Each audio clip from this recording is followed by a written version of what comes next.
And joining us now on PMP Network is Tim Reid. Tim has written a book called Tim and Tom with Tom Dreesen, who we've heard from already.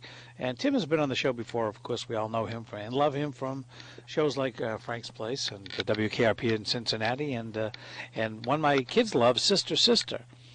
But the book is not really about that. That's the good part. The interesting part of Tim's life is his life itself. And as kind of Tom said, the first part of your life was a little bit different than the second part. Oh, yeah. First part, well, I guess, it was very different and very difficult, but I guess that's what made the second part possible. I survived the first part. Well, that's also what made you possible, because without all these ingredients, you wouldn't be what you are. That's correct. Yeah. Tell us a little bit about life when you started out. The book starts pretty much with your mom walking into a church and confronting your father when she was pregnant. He was married to somebody else. Yeah. That was the beginning of your life. Yeah, that was. I came into the world under very tumultuous times. World War II was in rare form, and the world was much different than it is now. And I was born into a situation where, being a bastard child and a single mom, and difficult times and rationing and difficulty in living and poverty and the struggle.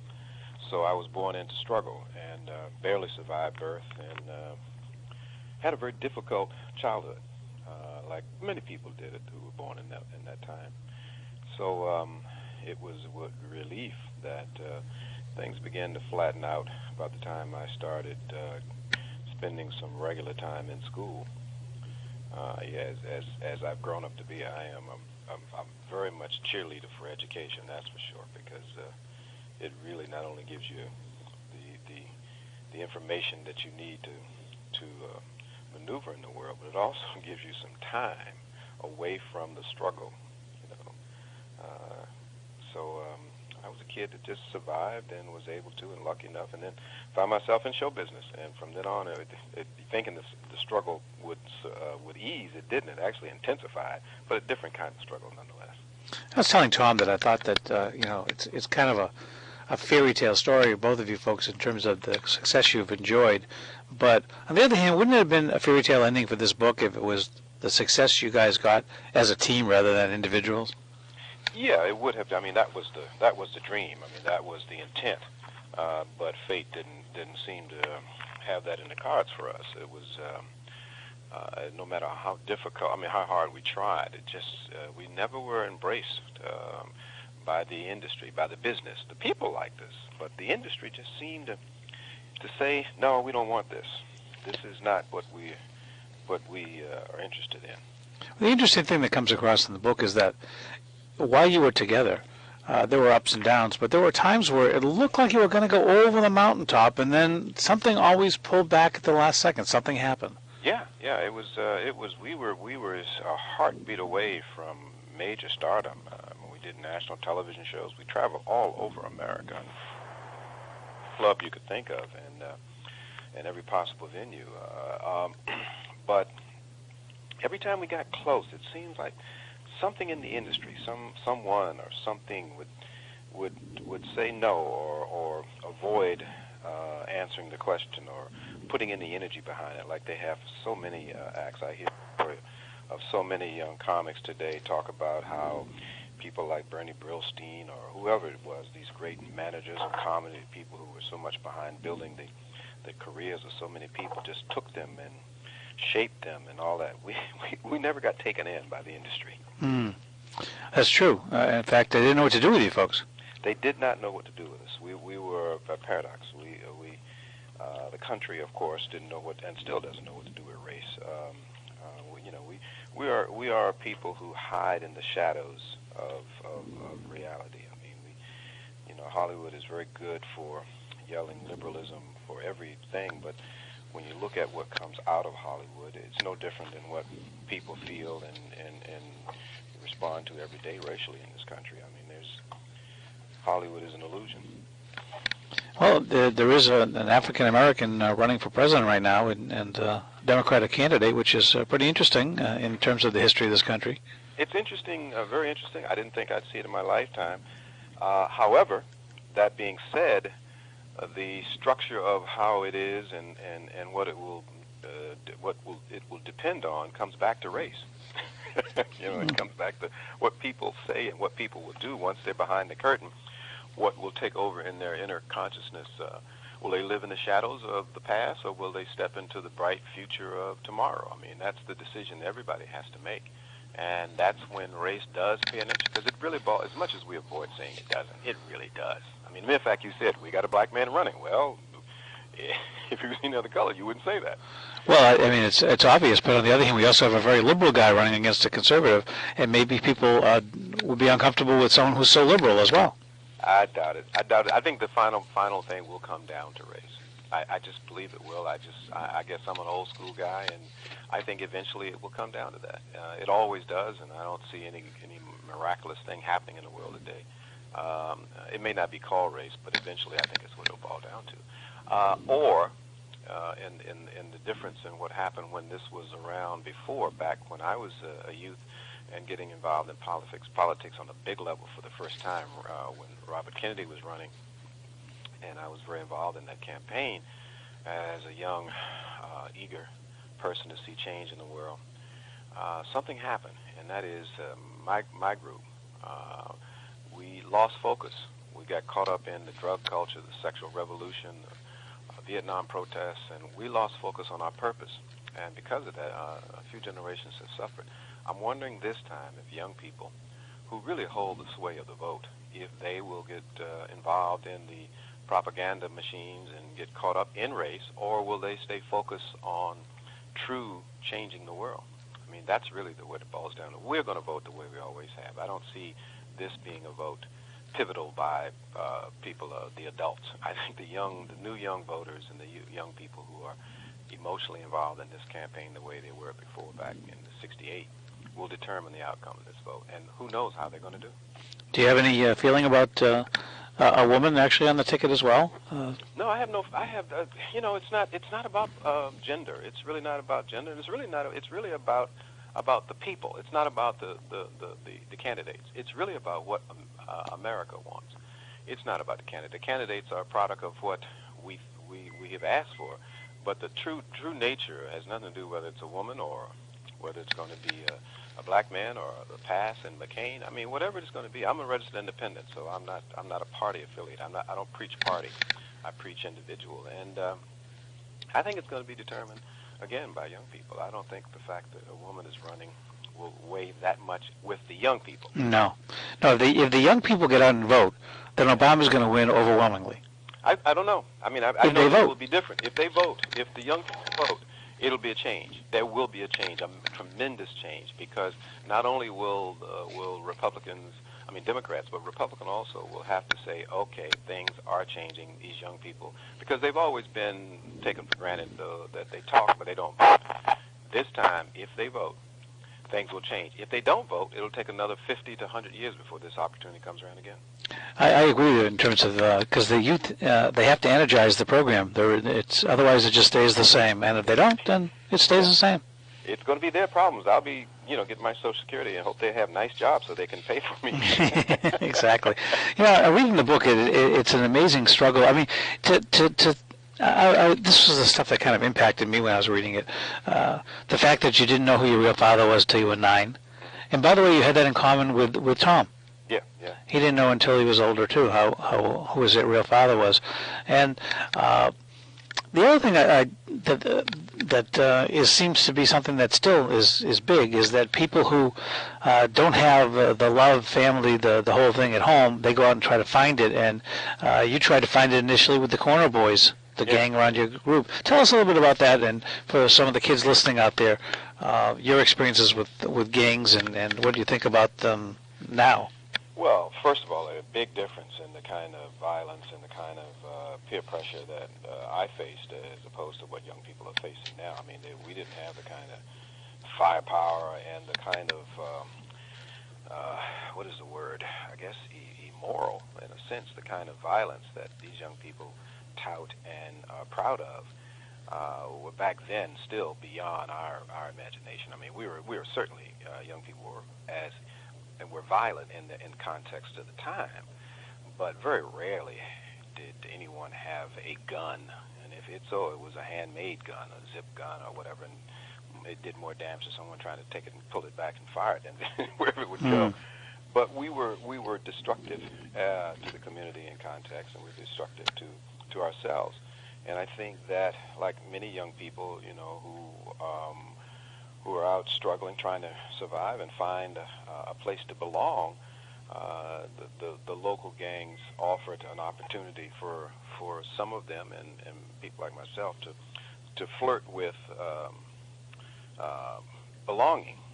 And quite easily I found, and quite quickly I found that the dangers outweighed the advantages of being, when someone put a German Luger to my head and cocked the trigger, I knew right then this was not something that led to longevity. And it didn't take much for me to get out of it, but at that point. But there's a sociopathic behavior now that's beyond what we were doing. Young people today really have to start very early figuring out for themselves how they're going to survive, and there's this materialistic sort of push that we have today, not only for young people, for adults, is far greater than it was for me. I mean, all we wanted were maybe a pair of, I don't know what it was, but it wasn't a kind of economic desires that these young people have. And these young people very early want things that cost thousands and thousands of dollars. Well, how do you get that? Yep, there's only one way. Yeah. If you don't have a legitimate way to get it, you get it illegitimately. Yeah, but we didn't have those. I talked to as many young people as I can to give them my information in terms of what happened to me. But again, the context is it's so different now, and it's hard to keep taking the old theories and applying to today. We have to come up with new ways of dealing with this. So telling a young person to act the way I did won't mean much. I've got to come up and join them and try to create new solutions. And that's what I mean by change. And it's going to take young people first demanding it and fighting for it like we attempted to do in the 60s. Of course, we lost focus, and I just hope that they are stronger than we were. We let them down, and I hope that these young people today don't let down the generations that's going to follow them. Your actual father, William Lee Reid, owned something called the Swing Inn, which was a big deal when you were growing up. Actually, he owned the Commodore. Swing Inn was across the street. Oh, okay. Yeah. Oh, the Swing Inn's the one that ruined him, right? Yeah. Yeah. I don't want to confuse them, but my point I was trying to make is that he was really a victim of something pretty nasty, and you kind of witnessed that. It must have been very, very painful, not only for him, because you say in the book that pretty much that killed him. Yeah, but it took a few years to hang on, but that killed him. What did it do to you? Well, it's interesting. It drove me to college.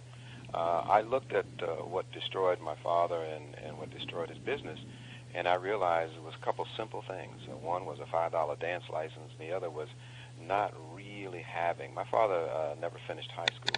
He got his GED later on, and he was a very, very intuitively smart man and very good with his hands, and he was a leader, a civic leader, self-educated in a way, but he didn't have that basic understanding of things that could have helped him a little bit. And I said to myself, then I'm going to college and get me a business degree. This will never happen to me. And I went to college that following summer and majored in business administration with a minor in economics. And it was because of that. And it also breeded a lot of anger. But I already had a lot of anger because I'd come to the civil rights movement. I'd been very active in that. And so how do you take that hostility, that anger, and vent it? And so I chose to try to better my life with it and get back a different way. What was your first break in acting? First break in acting was, it was about after Tom and I broke up. I came to Hollywood, and I was fortunate enough to get a job thanks to Clifton Davis on That's My Mama. That was my first television show. I played sort of a young Jesse Jackson kind of character on That's My Mama, and that was in 75, I believe, late 75. And then I just started doing bit parts and a lot of pilots until I got WKRP in Cincinnati. Now, in 75, I believe it was the same year that Tom went on The Tonight Show, right? Yeah, it was a little after that. Yeah, Yeah. Tom went on. What did that feel like to sit and watch him on TV? Well, I explained in the book. It was painful. It was one of the most painfully exhilarating experiences I think I can remember having in quite some time.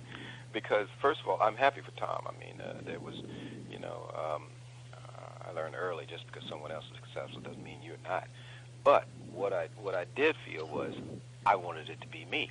Not that I didn't want him to have it. I'm thinking like that should be me too, you know. And I'm sitting there in the depths of poverty at the time. I mean, I didn't have anything going. I hadn't worked in quite some time. And I'm sitting there and I'm thinking, and I knew that it was going to launch him. I knew it. He was so good. It was just watching those moments on The Tonight Show when you could watch a young comic or somebody and you knew they were going to take off. I remember Bette Midler on the first time, and you just knew these people were going to become successfl. Mm-hmm. And I knew it, and I was thinking, he's gone, and I'm thinking, what am I going to do? So it was really an interesting experience. But at the time, if I remember correctly, reading the book here, you were living with a very famous woman. Yeah, I had lived, you know, in the book, well, a lot of people, there's been a lot said about that, even before the book, but it wasn't as long. Was and still is a very good friend of mine, Delary. She was a very good friend of mine. And we had a brief romantic situation for about 10 months.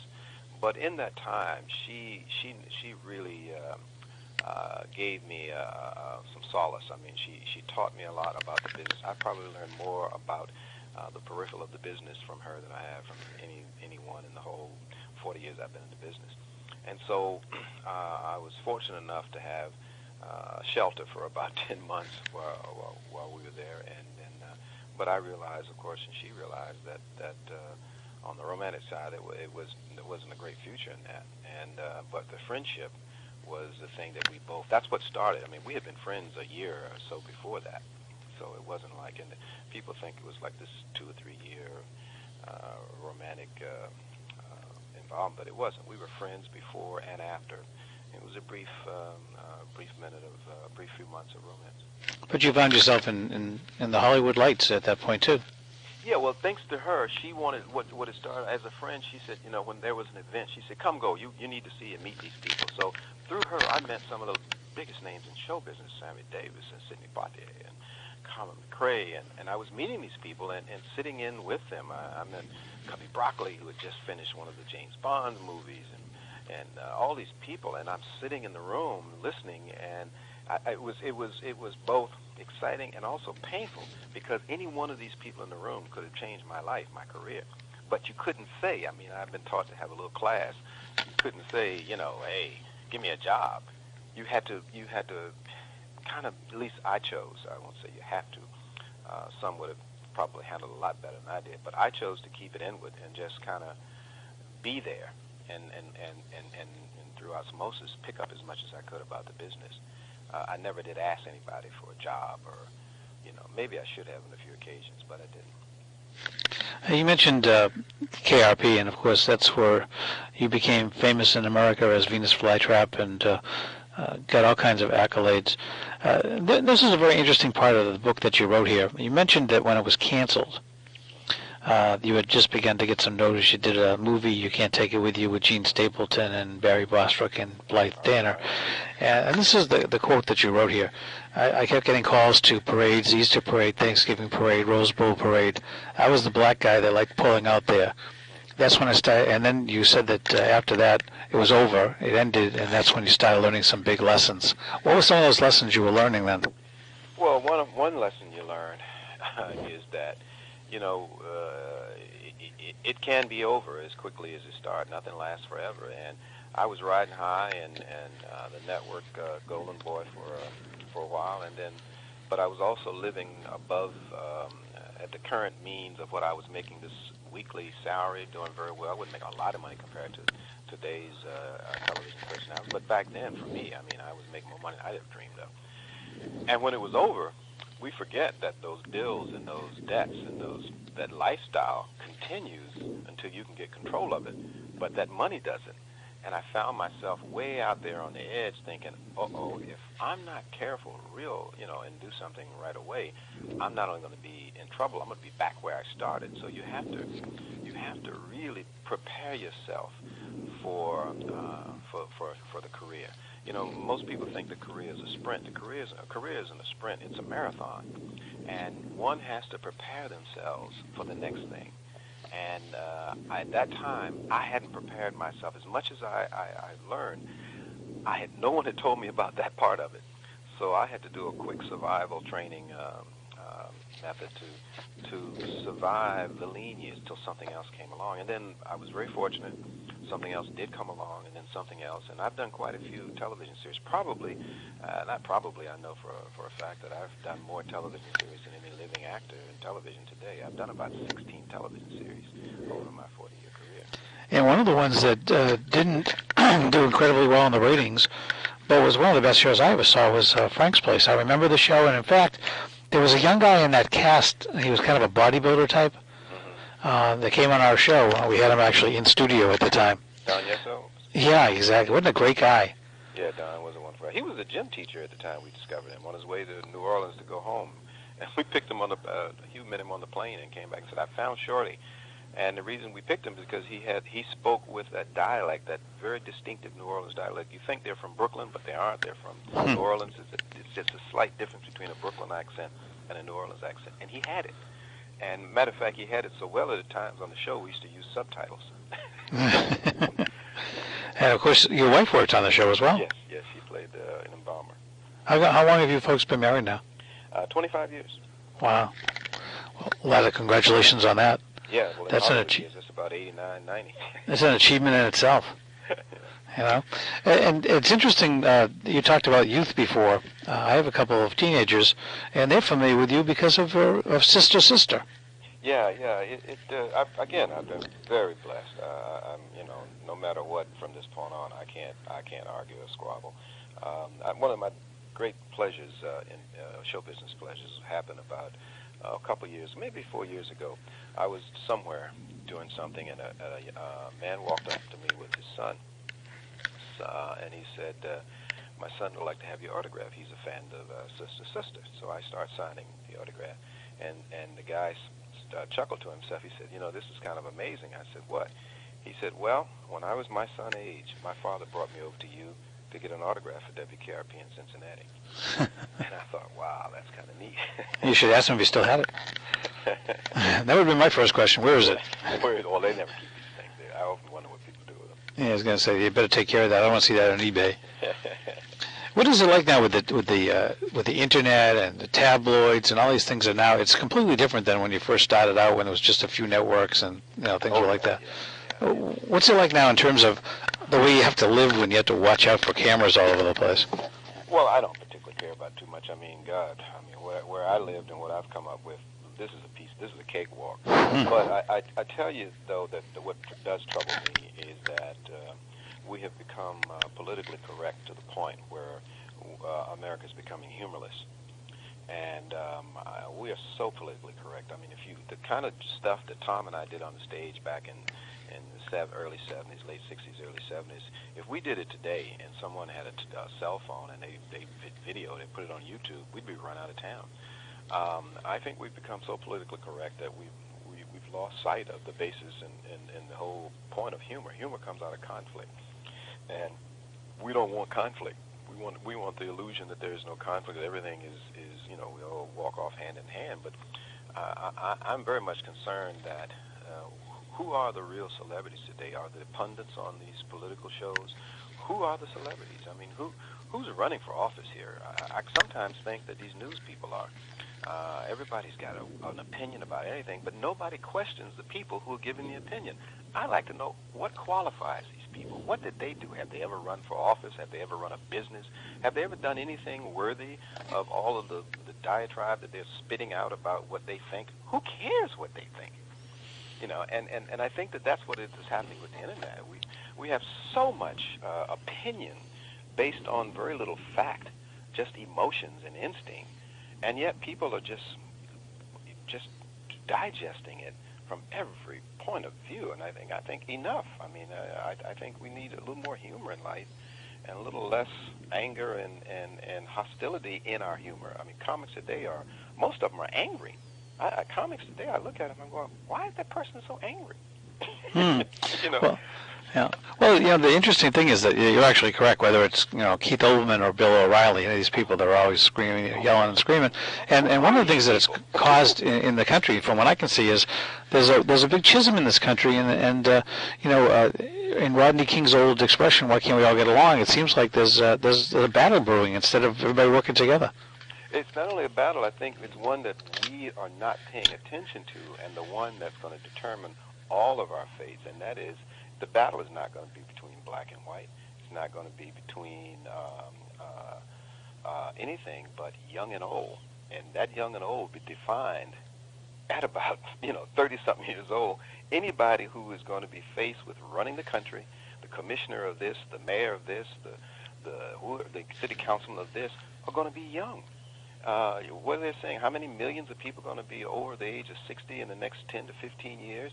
Well, they're going to want to retire, and they're going to be getting their Social Security. They want to get what they think the country owes them, and yet the young people have to distribute it. And if we don't come together and start helping these young people govern and giving them the information, some of the information, and sharing some of the information, we're leaving it up to them, and they're going to be angry. So I see more of a battle between young and old being defined by the government as opposed to by one's personal life.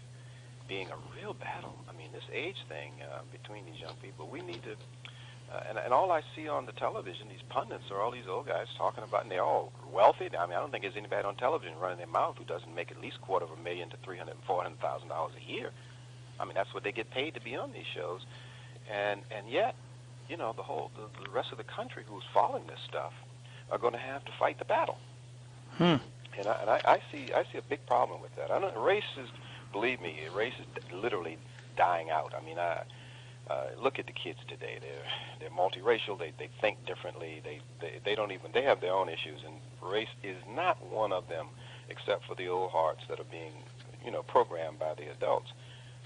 It's like a perfect example is that and we kind of talk about it. And I get back to the book. We kind of talk about this in the book in a way. We are historic not because of who we were. It's because we came about at a time when the country was just unbelievably different than it is now. There was complete chaos and intensity in America, unlike we have seen until what's coming now. And here we are trying to make people laugh, getting beat up on the stage, chased out of town. But we kept doing it, and thank God we've survived and we've made it. So there's an inspiration in the book as well as the hard times. There's a certain amount of inspiration that I feel, a compelling story of two people against the odds. And when I look at the world today, I think, oh my goodness, more people have got to take this struggle on. More people have got to get involved and stop allowing other people to lead them in their thought patterns, And that's what I see missing is that we're sitting back and we whoever's hot.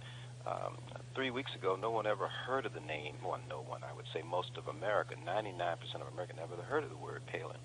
And now there are dolls. She's the most popular figure in all of celebrityhood. And we're all going to feel one way about her. Either we like her or dislike her. And it happened so fast. Well, how did it happen so fast? The media. Mm-hmm. Well, yeah. And so we're caught up in we're being led to our opinion as opposed to let's learn about this person. Let's do our homework. Let's not be, led to the trough. Let's walk. I think the media anointed Barack Obama as well. Yeah, but at least 18 months. We know. I don't think there's much we don't know about him. Well, who knows? But they certainly did anoint him. They're not anointing her though. They're kind of whacking her in the head. But they've made her famous though. The press is anointed her. Believe me. I mean, they're going to, because they always do. They always anoint you, then they whack at you.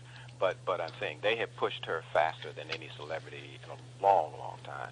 I don't think anybody has come out of nowhere in 2 weeks from and being as popular. She's the most popular figure in America today, and it's just been 2 weeks. I find that a bit frightening and also kind of interesting and intriguing. I mean, not against her. I don't know. Yeah, no, I understand what you're saying. Yeah, I haven't formed any opinion about her. I'm just saying that the act of her becoming so popular in such a short amount of time. This book, again, is called Tim and Tom, An American Comedy in Black and White. It's from the University of Chicago Press. It is, in my estimation, a kind of a wonderful fairy tale, but it's real, of going from American Nightmare to American Dream. And it's a great story for people to read because it's inspirational and it's real. Thank you. I appreciate it. And anybody who wants to find out what's going on with Tim and Tom, we have a wonderful webpage up called timandtomcomedy.com. That's Tim and Tom Comedy. They can find out our schedule. We're going to go on tour starting next week in Chicago, where we begin our career. And we'll be on the road for the next few months promoting the book and out there talking about certain elements of the book. Well, we're going to post a link to timandtomcomedy.com, and we'll wish you a lot of luck on your tour and everything else. It was great to talk to you again. All right, nice talking to you. Take care.